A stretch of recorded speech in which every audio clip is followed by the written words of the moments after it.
In this video, I'm going to unpackage, demo, and review one of the new Shimano Compre Steelhead rods that are only $100 brand new. I'm going to give you my first impressions of its quality, I'm going to go over the specs, and then we're going to hit a local steelhead river and see how it performs with my favorite steelheading techniques: float fishing, jigs and beads, drift fishing, and throwing hardware, spinners, and spoons. So let's get started.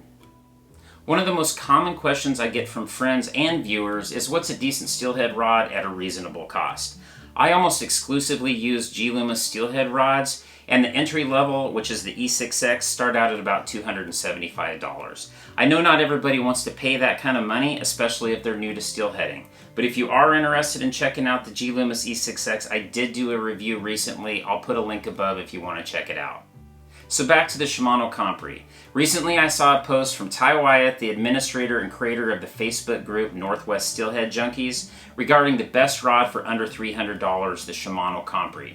He compared them to old school G.Loomis IMX rods, which were over $300 when they were new, and these rods are only $99. So I was intrigued by Ty's post. He's a longtime guide and experienced steelhead fisherman. I went on YouTube and found one review, but it wasn't very helpful, so I decided to do one myself. I ordered one of the models from Amazon, which I should say was shipped directly from Shimano. I'll put a screenshot to show that if you see Fish Shimano at the bottom, it's coming from Shimano and not from Amazon. I chose the 9'6" medium power fast action model, which I think is a good all-around model for steelhead fishing. My intent with this video is to give you my true first impressions of its quality. We're going to go over the specs and the rod models available, and then we're going to head to the river carrying only this one rod and see how it compares to my primary rods, the G.Loomis E6X models. So let's take a look at this thing. Alright, here we go. Is there a open this end? Will do. Let's see how Shimano packages these things.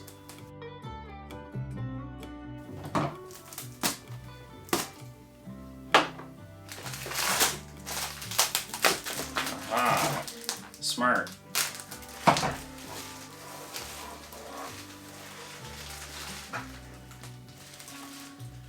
I really like how they package that. It's not overkill, but they've got bubble wrap on top and on bottom. So that's proper. So far, just from what I could see, the cork looks really nice. I personally like cork for winter steelhead fishing over synthetics. They don't transfer the cold to your hands quite as much, and they just feel a little bit more grippy, especially when it's really cold. Obviously be really careful when you're opening a rod like this. It's just...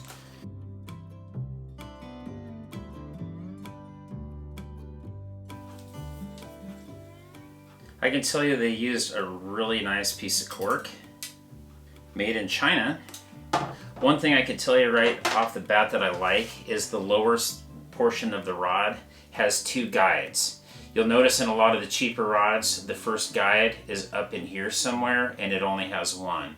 This is very similar to my E6X models. They have two guides in the lower half, and that just really balances out the rod well.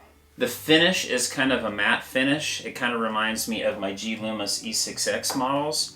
The actual lower portion is laminated, so it's, kind of a smooth. So let's go over the specs real quick on this particular rod. Again, 9'6", it's 8 to 12 pound weight line. The lure rating is 3/8 to 3/4 ounce, power medium, fast action. I don't see any kind of blemish. Everything looks really good. So real quick, let's go over the features, and I'm just going to read from the actual label here. It says full grip AAA cork handles, and I have to agree, it's a really nice looking cork handle. Again, I'm a fan of cork. I don't like synthetics. The guides are called Seaguide Hero High Grade Sloped Tangle Reduction Frames. Tangle resistant tip top guide. Let's take a look and see what that's all about. Zirconia inserts for improved durability, and it's got a Fuji reel seat. Try to get this plastic off without damaging anything, because I plan to weigh the rod.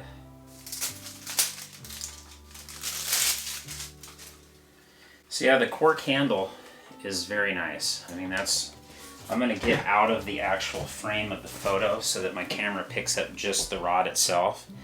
But you can see that this cork is in really good condition.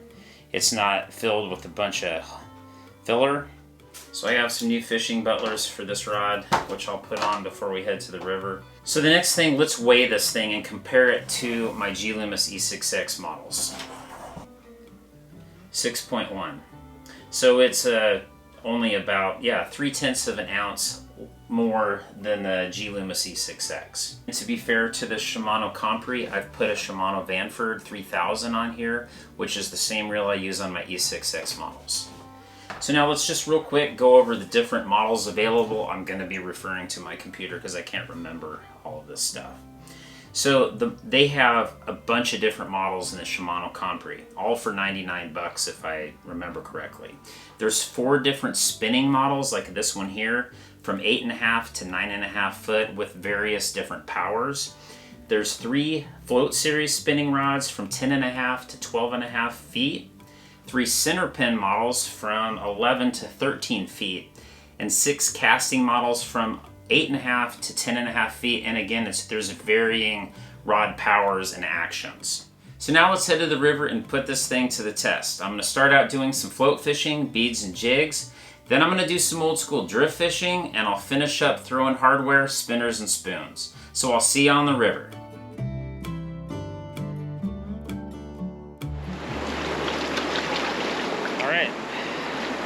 Take another look at it real quick before I even take my first cast here. Rod looks great, feels good. One thing I noticed almost immediately is how soft the tip is. It says it's a fast action, and that could be because action is basically where the rod flexes. So a fast action, it should bend in the majority at the end, whereas a moderate should bend all the way through the middle. So as you can see, that rod is bending more in the tip, but way lighter than like my E6X rods.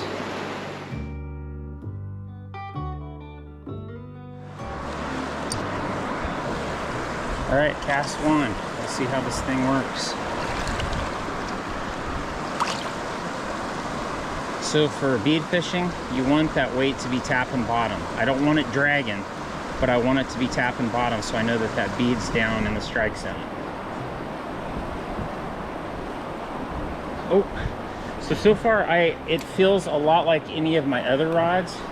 It's lightweight, especially with these Shimano Vanfords.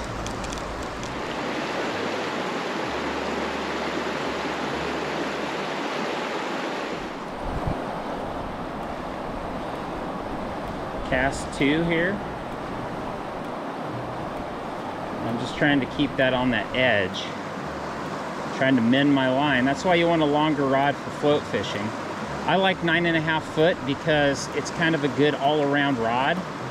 A lot of the rivers I fish have a lot of overhang, so I don't want like a 10.5 foot rod most of the time because I don't want to have my rod tip in the tree limbs the whole time. So I'm gonna cover this completely with a bead, and then I'm gonna switch to a jig. Hit that edge right there. It's kind of in that backwater over there, so I'm trying to mend my line so I can make sure that that weight's getting that bead down into the strike zone.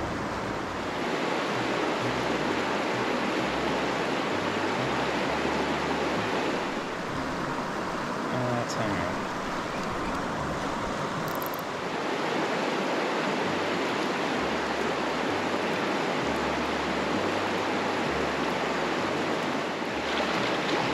I feel like I covered that pretty well with that sweet pink cherry. So what I'm going to do is I'm going to put a jig on now. So I'm going to tie on a 1/4 ounce inline weight and a 1/4 ounce nightmare jig. That should equal 1/2 ounce because I'm fishing in 1/2 ounce foot. I keep my leader in these little bags, so I have 3 pieces of 3-foot 10-pound test in here. So this is a 1/4 ounce Hawken Nightmare jig, number 64. I'm going to start right about there. Here we go. Jig fishing. I mean, this is very similar to bead fishing, The only thing is you want a better float than with bead fishing. You want it straight up and down, or maybe even slightly pointing upriver. The top of that float, I mean. See, that has a really good float right there. That's telling me that that jig is fishing correctly. The bend of that hook should be pointing downriver. The hook tip pointing upriver. That way those steelhead grab those hooks, it gets them right in the roof of the mouth.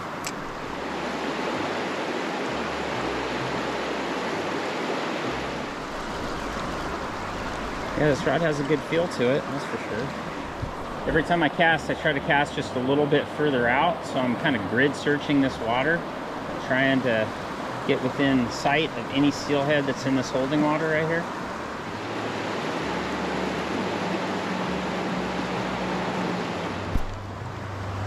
So one other thing I've noticed is I've had no tip wrap at all, which is a common problem when you're fishing floats, whether it's jigs or beads.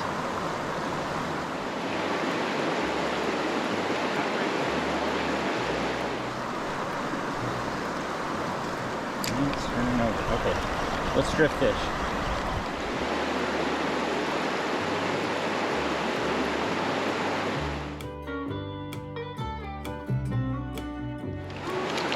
I'm going to tie on a bumper of ultra green, just so that if I get hung up, I don't want to lose any braid down in the water. It's just horrible on the river. For my drift rig, I like to put a sliding, this is just a cheap Danielson number 10 snap swivel. Put that on my bumper, followed up by a bead, because that's going to have my slinky on it. So a bead to protect the knot, and then I have a little barrel swivel here. It's like a size 10. Now I've got some, this is 10-pound Ultra Green Maxima leader on number 2 Gamakatsu hooks. And my favorite Corky is Rocket Red. This one's Rocket Red with just a little bit of a silver sheen on it, like a little scale. I don't use any bait. I don't use any bait at all for steelhead fishing. I don't use scent either. Gotta get a slinky out. So slinky is just lead shot in parachute cord.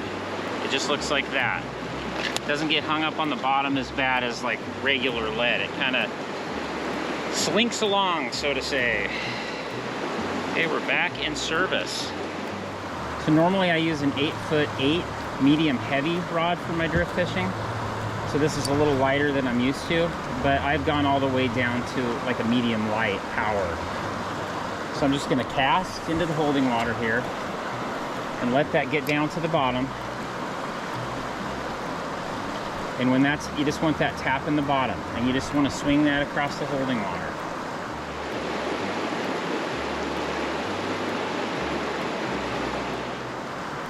And it's a feel game. I can tell you right now, it's already feels great. I've got some sand on my stuff. Oh, I had some tip wrap right there, but I had stopped reeling. So it's not completely free of tip wrap. Of course, I don't know if there's a rod exists that's completely free of tip wrap.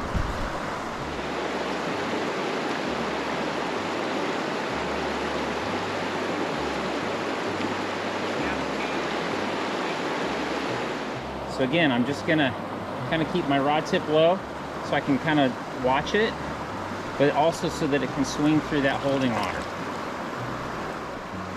I personally also like a level line for drift fishing so I can extend my drift, but I've certainly caught steelhead on spinning rods using drift gear. Some people have a little bit of trouble with casting reels with backlashes and such.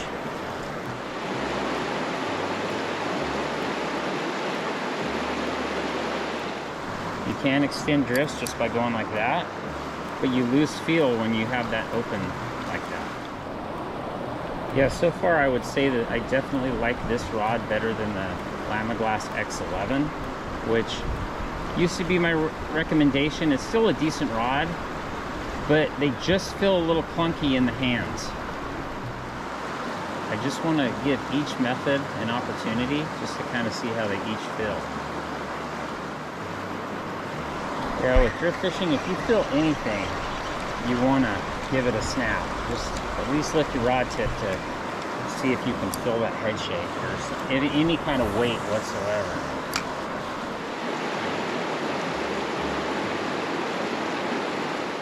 I want to get, if there's no fish in this spot, I just want to get moving where I can find a pot of fish so I can test this thing out against the winter steelhead. That's the real test.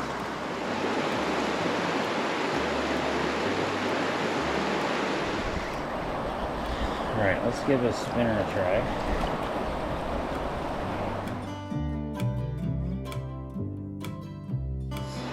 Probably do about right there, about 5 feet a leader. Number 4.5 Pentac 24 karat gold.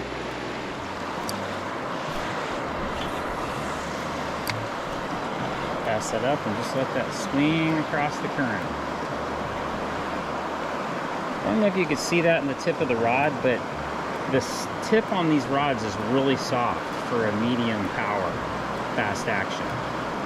It's kind of interesting. I have to say that kind of reminds me of I have a, what's that model? 1163 IMX that kind of has a tip like that.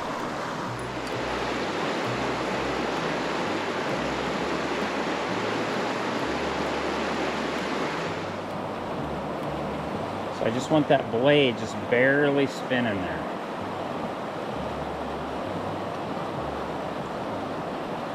Just swinging that across the holding water there. It's got a good feel. You can see the tip of that rod pumping. That's what you want. I'm liking it. It still feels kind of soft. I can cast really well. And this is a 4.5 spinner.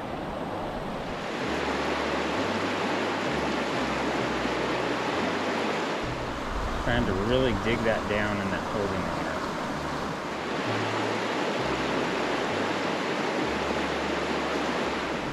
A few more casts. I'll try a spoon and then we're going to move to some different water where I think we can find one. This is just a good spot for me to be able to film and you can actually hear me. Okay, let's try a spoon on real quick. I'll try a 2/5 ounce little Clio brass.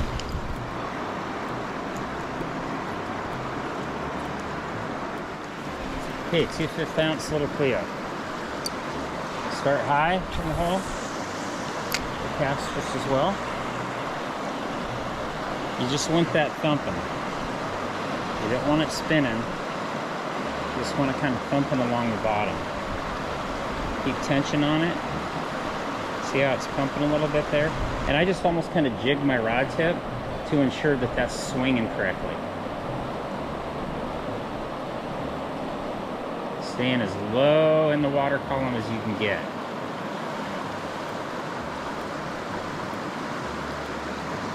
Okay, a few more casts and we're moving down.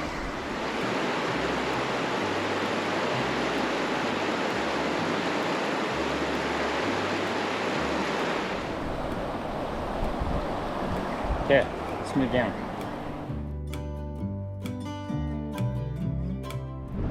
Yeah, when it starts getting cold like this and the wind starts blowing, it's just not a good sign. So I'm hoping the spinner will kind of just irritate something into striking.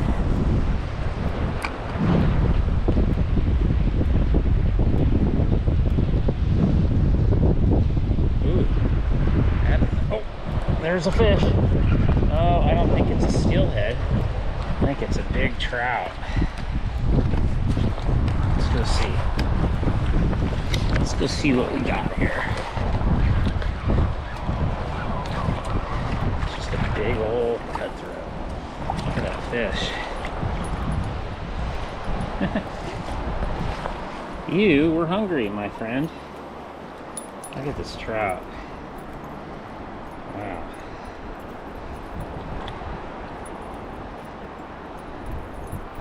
Look at that thing.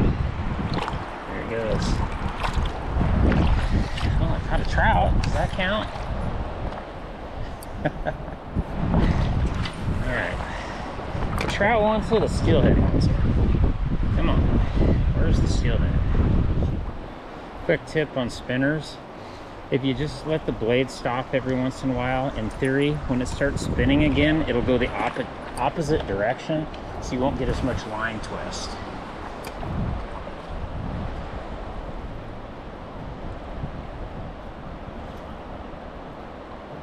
That's what I do, and I don't seem to have the problem with line twist like a lot of people do.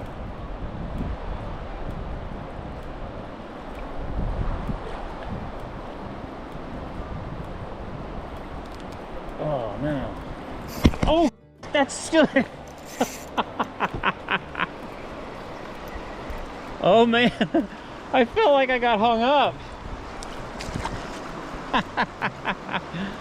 Oh, that's crazy. That was crazy.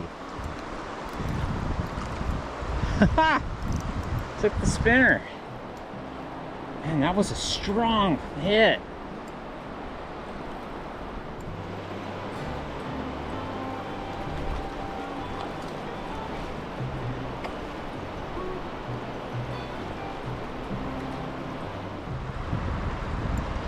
That's deeper there than I thought it was going to be.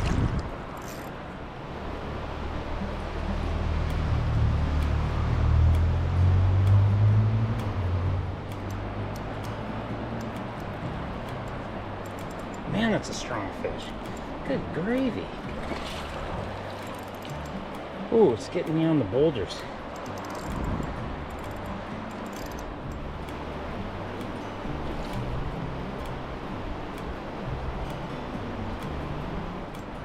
Man, that thing is strong. It's not that big, but my goodness, it's spunky. Let's see if I can get it right here.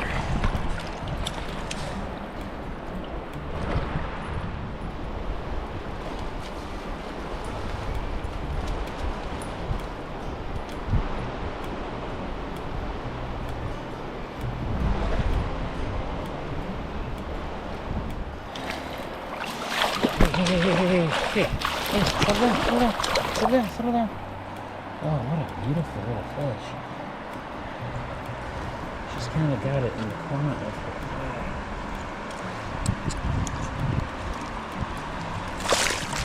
That's got to be one of the strongest steelhead I've caught this. Hey, settle down. Settle down, sister. Looks like a spawned out little hen. She's beautiful, though.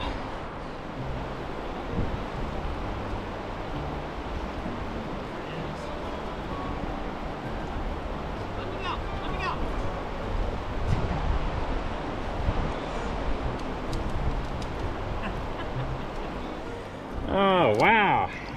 She hit that thing hard. All right, so mission accomplished with this fishing trip.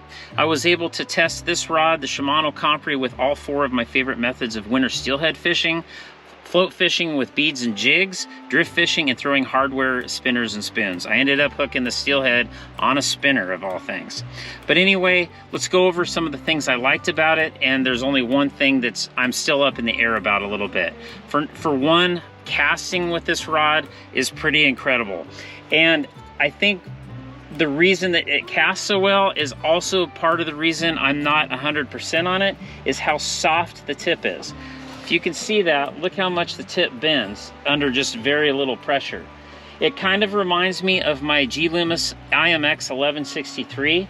It has a fairly fast action through the middle, but at the end, it's really soft on the tip.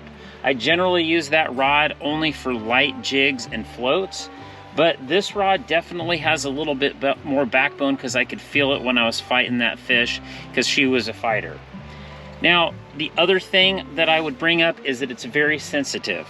With that fish I did hook, you could see that that rod tip was just pumping like this, and that's what you want with spinner fishing, to know that your blade is working correctly. You don't want that blade spinning too fast, you want it just thumping.